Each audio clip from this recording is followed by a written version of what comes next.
Very good morning all. Today we are going to start asynchronous serial transfer. So basically data transfer, there are two types. One is parallel, the second one is serial. In serial, there are two types. One is synchronous serial transfer. The second one is asynchronous serial transfer. So in the case of synchronous serial transmission, what is the meaning of synchronous is, for a data transfer to happen, we have a sender and a receiver. If the sender and the receiver are based on or sharing a common clock, then that serial transmission is known as synchronous serial transmission. So since both are sharing a common clock, we don't need any other synchronization mechanisms here. But in the case of asynchronous serial transmission, the meaning asynchronous, that is, it is not synchronous. That is why the sender and the receiver having their own private clock. So we need some synchronization mechanism. Synchronization mechanism indicates we want to ensure that the data sent by the sender is received on time to the receiver, and also the data sent by the sender should be received in the same order as sent by the sender. So these are the basic things we are going to do. What is meant by that means what is meant by asynchronous. So for asynchronous, how the synchronization is going to do?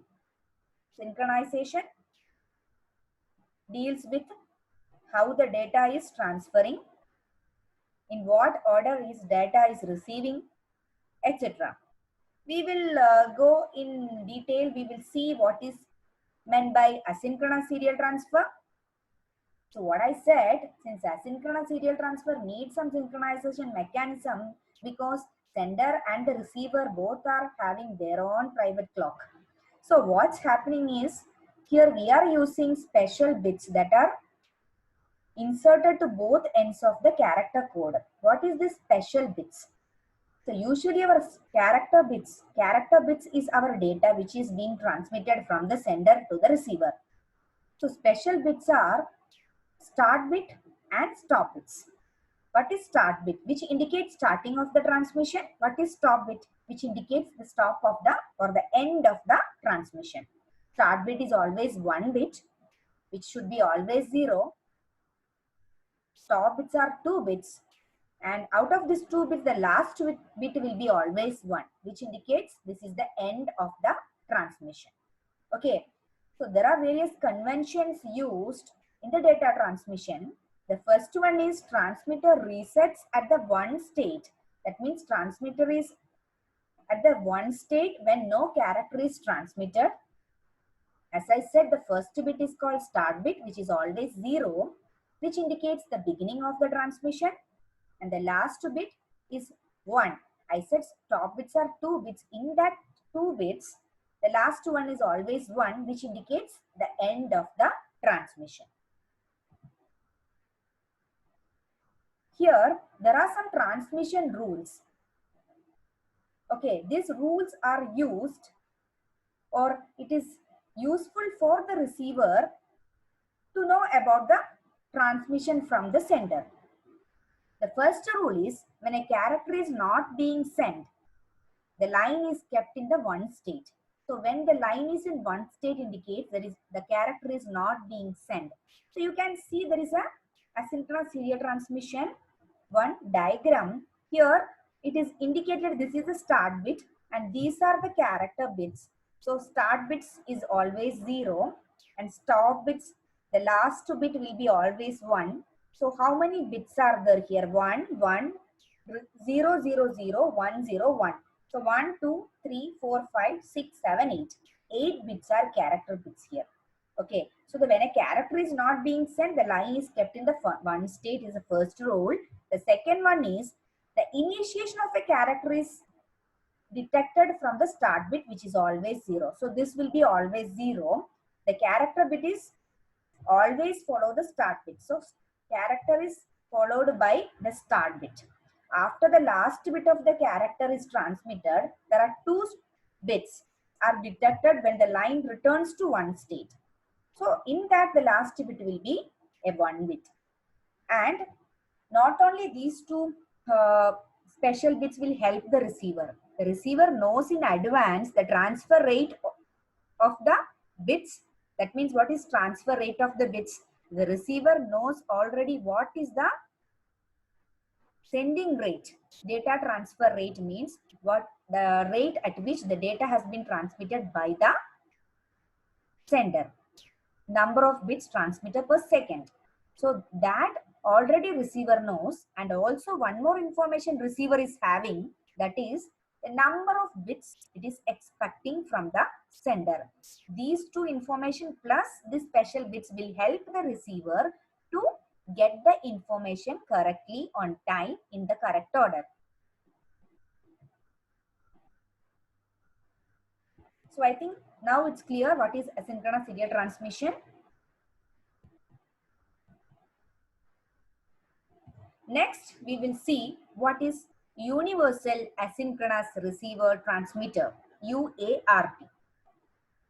UART is an IC which is designed to provide the interface between computer and similar interactive terminals. For example, if you are pressing a key in the keyboard, suppose the task is you are pressing a key in the keyboard and the same key should go to the printer and that should get printed. So for that, you should press a key, any key. For suppose A you are pressing from the keyboard, you know, each key in the keyboard having its own ASCII character. It's an 8-bit character. ASCII is American Standard Code for Information Interchange. So this 8-bit character code is recorded. So this transmitter is accepting, once you press a key, these 8-bit characters are accepted by the transmitter. Then from the transmitter sending 11-bit message to the printer. So how come this 8-bit becomes 11? Because 8 bits are our actual character plus 1 start bit and 2 stop bits. So 8 plus 3, 11-bit message into the printer. So what is happening at the receiver which accept this 11-bit character and send only the 8 bits character to the printer. So it is not sending the start and stop bits, because that should not make sense. Whatever value or whatever character we are sending, that same character only will go and get printed. That is why the receiver should identify the start bit and stop bits, and it will send only the character bit to the printer. So that is an example for this UART interface. And another thing is UART is mainly used in microcontrollers, and also used, it is available in some communication devices like wireless, Bluetooth, GPS units, etc. Now we are going to see UART block diagram. Basically, UART is a protocol used in data transmission, but here we are going to study only the block diagram of UART and the transmitter and the receiver operation from the block diagram. So you can see there is a diagram given in this slide. Here there is an interface bus. Okay. So there are various registers, say transmitter register, control register, status register, receiver register, and also shift registers used. On the right side and left side, we can see the bus buffers, which are connected with the help of bidirectional data buses, and we have timing and control. There are usually we have chip select, register select, and read and write, whether you are going to read the data or write the data. And the main thing what you need to know is it's a transceiver. That is UART. It can function as both a transmitter and a receiver. So transceiver is a device which can work as both transmitter and receiver. So it's a transceiver basically. And the other registers, you know, transmitter, which is used for transmission. Then control registers for overall control of the read and write operation, transmission and reception. And also we have status register. That is very important. There are 2 bits set in that status register, which is used to indicate 2 flags These are flag bits. So basically flag 1 and flag 2. This flag 1 which will indicate whether the transmitter register is empty, and the flag 2 which will indicate whether the receiver register is full. These flag 1 and flag 2 are the special flag bits used in the status register. So why they need to indicate whether the transmitter is empty? Because if the transmitter is already empty and the receiver is asking for some data, it will create an error, because there is nothing in the transmitter for sending to the receiver. And at the same time, if the receiver is already full or receiver is already receiving some data, then transmitter is trying to send to the same receiver, so it will also create ambiguity. So for avoiding that, the status register contains some special bits called flag bits, which indicates, the flag 1 indicates whether the transmitter register is empty, the flag 2 indicates whether the receiver register is full. And basically the chip select input is used to select any one of the register based upon what operation it is going to perform. Whether it is transmitting something, it is selecting transmitter register, or whether it is going to receive something, receiver register. And also during the transmitter and receiver operations, they have to use the control registers and also the shift registers help.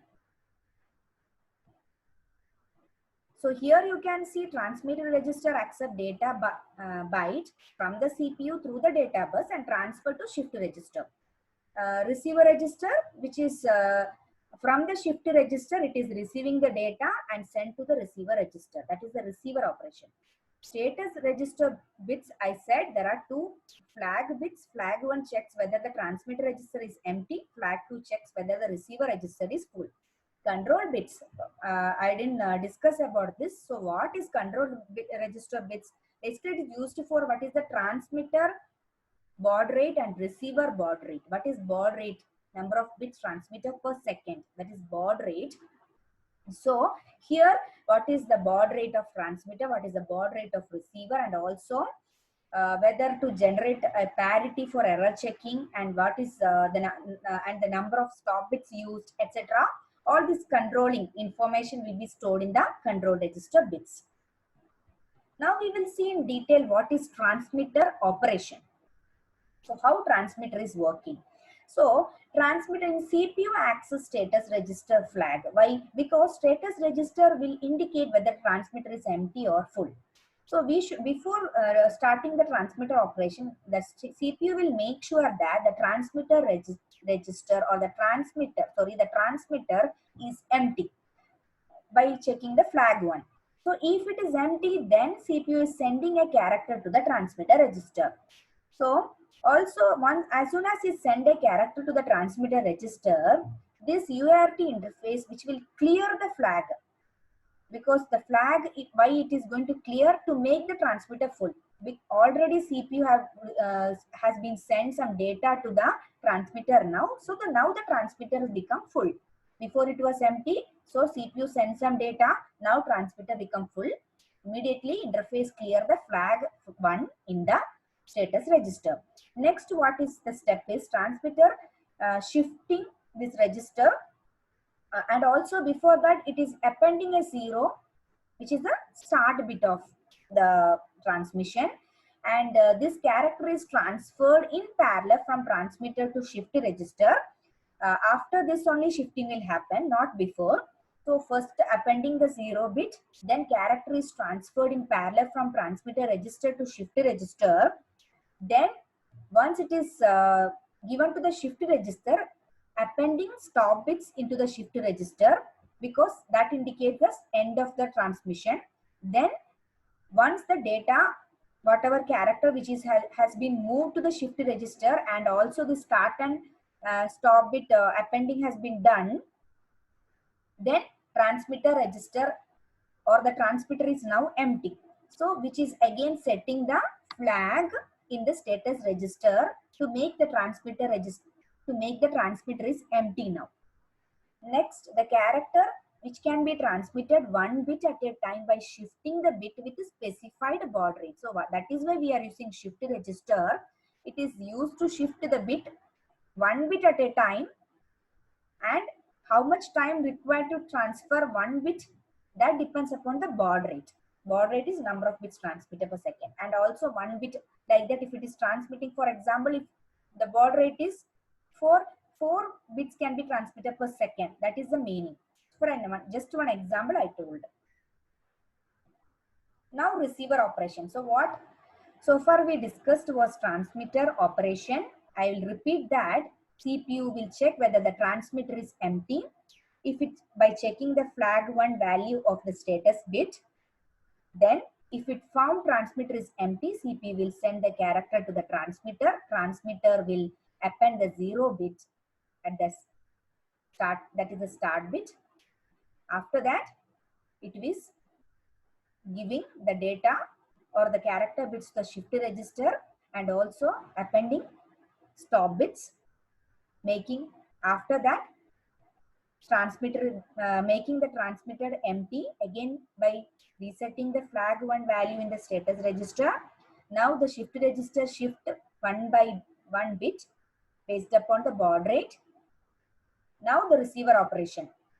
So here in receiver operation, what is going to happen is receiver receive the data from the shift register, because now the data is in shift register. So from the shift register it is moved to receiver. So receiver will identify a 0 signal or a 0 bit which detects the start bit. Then shift the incoming character bits into shift register. Again, there is another shift register used at the receiver side, which is shifting these characters at a specific baud rate. And after receiving the data bits, again it is checking the interface for parity and stop bits. Only character is transferred in parallel from shift register to receiver register. And also after receiving data, it set the status register flag indicating receiver is full. So I repeat, receiver's task is, we will move to the previous slide here. So receiver transmitter is sending to shift register, appending start and stop bit, then making the transmitter empty again. So what is happening at the receiver side is receiver again receiving the data from the shift register. The first 0 indicates the starting, then it will receive the character bits, then it will identify the stop bits. That is the operation, and shift register will shift like how it shifted from shift register to the data transmission channel. Same way from shift register to receiver register, it is shifting the data.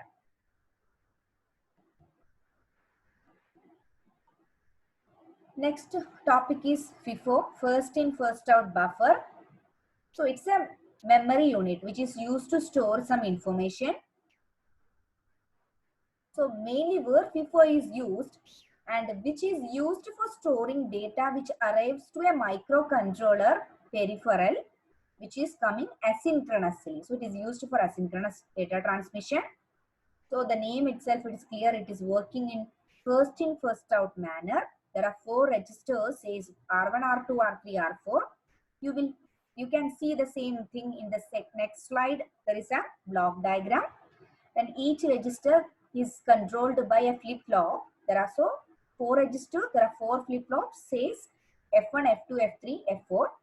And each register capacity is 1 word, each word capacity 4 bits.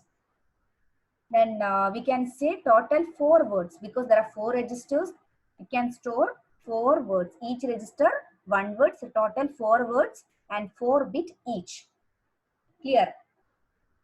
Then next is RI, that indicates, I indicates 1, 2, 3, 4. So RI can be R1, R2, R3, R4. So RI, if the register R1, for example, R1 contains some data, that particular flip-flop F1, R1 is controlled by F1, which is set to 1. If R1 doesn't contain any data, then that particular flip-flop F1 is reset. That means that indicates there is no valid data in the register R1. So generally it is represented by RI and FI. Then there are various control signals are used, like first data is inserted to the buffer, which enable the input ready signal, which in turn enable the clock signal to load the data into the buffer.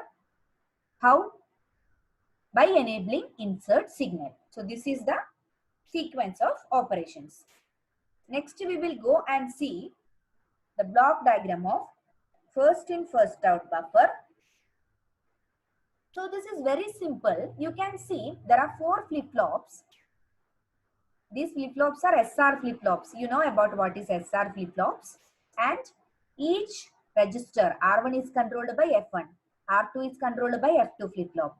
R3 is by F3. R4 is by F4. So basically there is data input and data output line.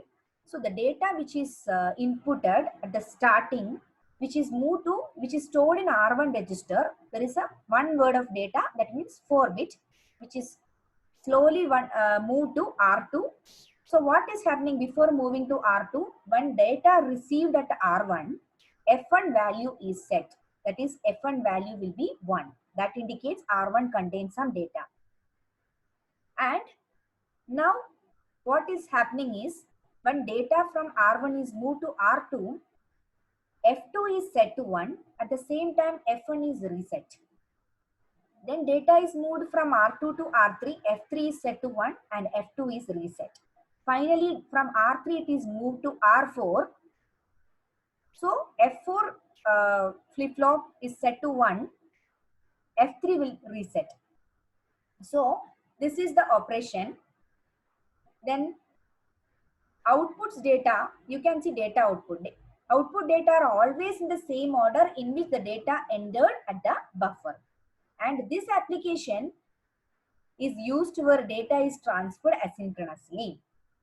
So you can see here, there is a control register which directs the movement of data through these registers. As I said, from R1 data input, because there is an insert signal. So input ready means once the data is ready, then after that the clock will enable the insert signal. So that insert signal will insert the data from the data input to the 4-bit register R1. From R1 it is, so at the same time F1 is set to 1 when R1 contains some data. Then R1 data is moved to R2. R2 is, from R2 it is moved to R3 and finally it reaches to R4. So when the data reaches to R4, F4 will be set. So when F4 is set, output ready signal will be enabled. That means, which indicates F4 value is equal to 1, or F4 set indicates F4 is equal to 1. So that indicates the output from the R1. Now the output is ready. It is reached to R4. Okay. After data accepted, now destination will accept the data because the data is in R4. After data accepted by the destination unit, delete signal will be enabled. Why delete signal is enabled, which in turn reset the F4. F4 is reset, and when F4 is reset, which will disable the output ready signal. This is how the working.